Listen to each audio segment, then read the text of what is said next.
प्रिय दर्शकों, आप सभी का स्वागत है हमारे इस YouTube चैनल पर।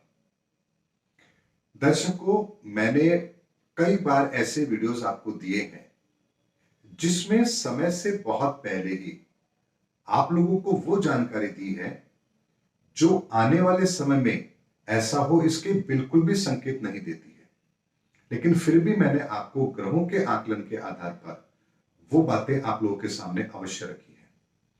और यदि मैं आप लोगों को याद दिलाना चाहूं तो मैंने आप लोगों से बहुत पहले कहा था कि प्रधानमंत्री नरेंद्र मोदी जी के लिए चुनौतियां आरंभ होने वाली हैं और मई 2021 तक उनके लिए चुनौतियां बहुत बड़ी रहेंगी। और जिस समय मैंने बात कही थी उस समय दूर दूर तक ऐसी कोई संभावना नहीं थी, लेकिन आप लोगों ने देखा उसके बाद उन्हें कितनी बड़ी बड़ी चुनौतियों का सामना करना पड़ा। और जब चुनौतियां अपने पीक पर थी तब भी मैंने आप लोगों से कहा था मई 2021 के बाद में उनकी सभी चुनौतियां समाप्त भी अवश्य हो जाएंगी। और फिर मैंने आप लोगों से कहा था कि नवंबर माह के बाद उनका अब तक का सबसे बड़ा राजयोग आरंभ हो रहा है। और फिर एक वीडियो में मैंने आप लोगों से कहा था कि प्रधानमंत्री जी बदलने वाले हैं और उनके स्वभाव में आपको एक बहुत बड़ा परिवर्तन देखने को मिलेगा। और मैंने आप लोगों से यह भी कहा था कि उनके विरोधियों की संख्या में अब बहुत तेजी से कमी होगी। अब दर्शकों, यदि नवंबर के माह को निकल जाने के बाद इन सब बातों को यदि आप अपने दिमाग में रखते हुए फिर यदि परिस्थितियों को देख रहे हैं तो आपको इस बात का एहसास जरूर हो रहा होगा कि ये बातें बिल्कुल सही भी साबित हुई है। आप देखिए, कृषि बिल को वापस लेना कोई आसान काम नहीं था, लेकिन उन्होंने किया। हाल ही के अंदर ममता बनर्जी से उनकी मुलाकात हुई। प्रशांत किशोर जैसे धूल विरोधी वो उनके पक्ष में बोलने लगे हैं। यहां तक कि अभी एक दो दिन पहले उन्होंने विपक्ष के अंदर देवेगौड़ा जी का जिस तरह से सम्मान किया है, उन्हें आदर दिया है, वो भी सोशल मीडिया पर एक चर्चा का विषय बना हुआ है। और ये सारी परिस्थितियां क्यों हो रही हैं? क्योंकि ग्रह अपना काम अवश्य करते हैं। मंगल की महादशा आरंभ हो चुकी है और मंगल उनके लग्नेश हैं, और लग्नेश की महादशा आरंभ हो और लग्न में ही वो बैठा है, स्वराशि का है, इससे बड़ा और क्या संयोग होगा। और तभी आप देखिए दर्शकों, उनके हर कार्य के अंदर आपको कुछ बड़े संकेत भी अवश्य मिल रहे होंगे। दर्शकों, मैंने एस्ट्रोलॉजिकल तो आपको प्रेडिक्शन दिया ही है कि आने वाले समय में उनका बहुत बड़ा राजयोग आरंभ हो रहा है और अब आपको उसके संकेत भी मिलने आरंभ हो गए होंगे। लेकिन ये सारी की सारी चीजें इस बात की ओर इशारा कर रही हैं कि जो मैंने कहा था कि 2022 के अंदर एक बहुत बड़ी राजनीतिक पार्टी का सफाया होने वाला है और एक नए विपक्ष का जन्म होने वाला है, इस बात को भी आप सत्य होता हुआ अब अवश्य देखेंगे, क्योंकि संकेत अब मिल चुके हैं। बात मैंने बहुत पहले कही थी जब इसके दूर दूर तक कोई संकेत नहीं थे, लेकिन अब आपको संकेत भी दिख रहे हैं और ये बात 2022 में सत्य होगी, इसके भी आपको संकेत मिलने आरंभ हो गए हैं। ऐसे में मोदी जी का जो एक परिवर्तन है, उनके स्वभाव का जो परिवर्तन है और जो उनकी कार्यशैली का ये परिवर्तन है, ये किसी बहुत बड़े काम को पूरा करने की ओर इशारा कर रही है। और मोदी जी का जो ये व्यवहार बदल रहा है, ये किसी बड़े खेल की तरफ इशारा कर रहा है। अगर मैं आपको उदाहरण से समझाऊं तो आप ऐसे समझिए, 2014 में प्रधानमंत्री नरेंद्र मोदी जी जब आए थे सत्ता के अंदर तो उन्होंने बहुत विदेश यात्राएं की थी। यहां तक कि उनकी विदेश यात्राओं को लेकर के विपक्ष ने भी बहुत सारे आरोप उन पर लगाए थे। लेकिन आज जब हम उस स्थिति को देखते हैं तो हमें एहसास होता है कि उस समय उनकी विदेश यात्राएं किस प्रयोजन के लिए थी और उसका इंपैक्ट भारत पर कैसे पड़ा, क्योंकि उस समय की उनकी विदेश यात्राएं ही ऐसी थी जिन्होंने भारत के महत्वपूर्ण रोल को पूरी दुनिया के सामने रखा। अब यदि बहुत से लोग इस चीज को लेकर के आलोचना करना चाहें वो कर सकते हैं, लेकिन हम विशुद्ध रूप से आज इसका आकलन कर रहे हैं कि उस समय की विदेश यात्राएं भारत के मान को विदेश में बढ़ाने के लिए एक सुनियोजित उनकी रणनीति थी, जिसका प्रभाव हमने अब देखा भी है। ऐसे में उनके इस व्यवहार के अंदर परिवर्तन को भी हम उसी दृष्टिकोण से देखते हैं कि ये किसी बड़े खेल की ओर संकेत दे रही है।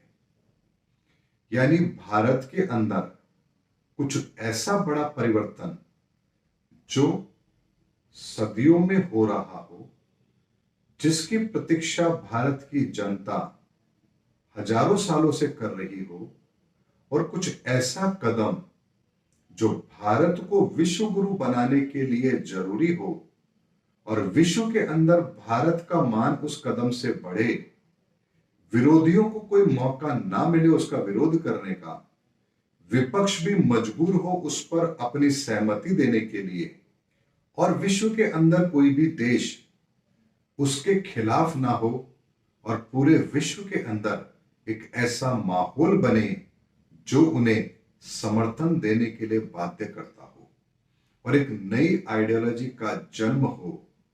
ऐसे किसी बड़े खेल से मैं इनकार नहीं कर सकता, और मैं बहुत स्पष्ट तौर पर वो देख भी रहा हूं।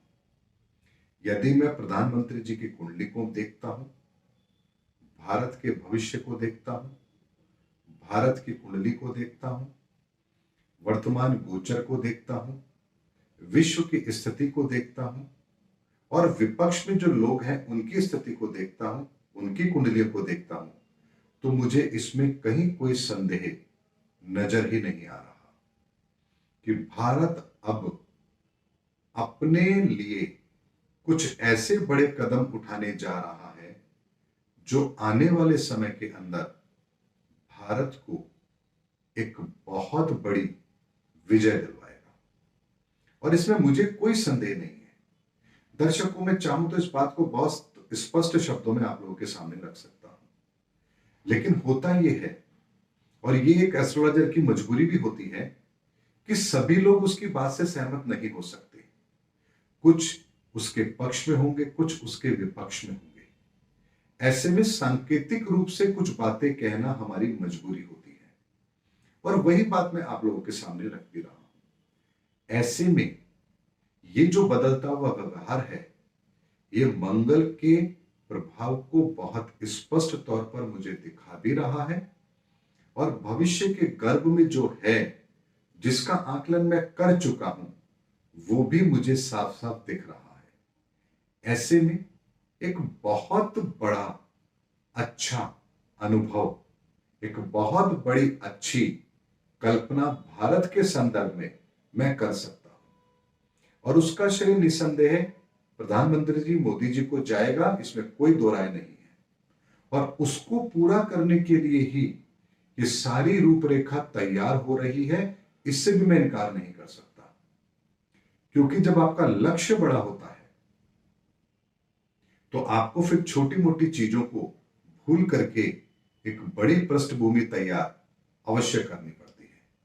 और यदि मैं आपको उदाहरण से समझाऊं तो आप देखिए, महाभारत के युद्ध के आरंभ से पहले भी भगवान श्री कृष्ण ने दुर्योधन के सामने एक प्रस्ताव रखा था कि भाई तुम 5 गांव दे दो, ये युद्ध नहीं होगा। लेकिन दुर्योधन का अहंकार ऐसा था कि वो भगवान कृष्ण की उस बात को ठुकराता भी है, बल्कि भगवान श्री कृष्ण को बंदी बनाने का प्रयास भी करता है। रामायण काल की यदि मैं बात आपको बताऊं तो वहां पर राम ने भी अंगद को भेजा था दूत बना करके, ताकि रावण को समझा पाए कि भाई अब भी समय है, तुम समझ जाओ, अन्यथा विनाश फिर निश्चित है। और आपने देखा रावण भी वहां पर नहीं मानता है। ऐसे में वर्तमान समय भी बहुत बड़े परिवर्तन का है, और एक अच्छी विचारधारा बार बार उन दुष्ट प्रवृत्ति लोगों के सामने एक संकेत दे रही है कि आप समझ जाइए और मुख्य धारा में शामिल हो जाइए, और इस विश्व को एक सुनहरे भविष्य की ओर लेकर चलिए। लेकिन कुछ लोग हैं जो अपने अहंकार के अंदर कभी भी वो बात मानने को तैयार ही नहीं होंगे। और दर्शकों, इसको थोड़ा ब्रॉड वे में सोचेंगे, आप इसको भारत की राजनीति से मत जोड़ के देखिए। इसको अगर आप ब्रॉड वे में सोचेंगे तो आप पाएंगे चाइना, पाकिस्तान, केवल मैं दो ही उदाहरण आपके सामने रखा हूं। ये क्या कभी भी दुनिया को शांति दे सकते हैं? क्या इनके सामने बार बार कुछ ऐसे प्रस्ताव नहीं रखे जाएंगे जिनसे शांति कायम होने की संभावना बनती हो? लेकिन उसके बावजूद भी ये लोग नहीं सुधरेंगे और फिर एक परिवर्तन का कारण भी बनेगा और एक नई आइडियोलॉजी का जन्म भी होगा। और दर्शकों, इन सब के अंदर अगर कोई अग्रणी भूमिका निभाएगा तो वो सनातन विचारधारा को अपनाने वाले लोग, मानने वाले लोग ही उस विचारधारा को आगे लेके जाएंगे। और ऐसे में शीर्ष नेतृत्व में जो लोग होते हैं, उनके द्वारा जब ये बात कही जाती है तो उनका व्यापक असर होता है। इसको ऐसे समझिए कि अगर प्रधानमंत्री नरेंद्र मोदी जी विश्व पटल पर कोई बात कहेंगे तो उसका व्यापक असर होगा। अब वही बात यदि मान लीजिए हिंदुस्तान का कोई मुख्यमंत्री कह रहा है या कोई नेता कह रहा है तो उसका असर होगा, लेकिन इतना व्यापक नहीं होगा। ऐसे में एक बड़े पद पर बैठे हुए लोगों की आइडियोलॉजी का आगे बढ़ाना, उनका उस आइडियोलॉजी को समर्थन देना, ये अपने आप में किसी बड़ी विचारधारा को आगे बढ़ाने का ही कार्य करती है। और इसीलिए मैंने आप लोगों से कहा है कि कोई बड़ा खेल अब होने वाला है और उस खेल को देखने का मजा अब आने वाला है। उम्मीद करता हूं दर्शकों, मेरा वीडियो आपको जरूर पसंद आया होगा। अगले वीडियो के अंदर आपसे फिर भेंट होगी, तब तक हमारे चैनल पर बने रहिए। जय हिंद, जय भारत।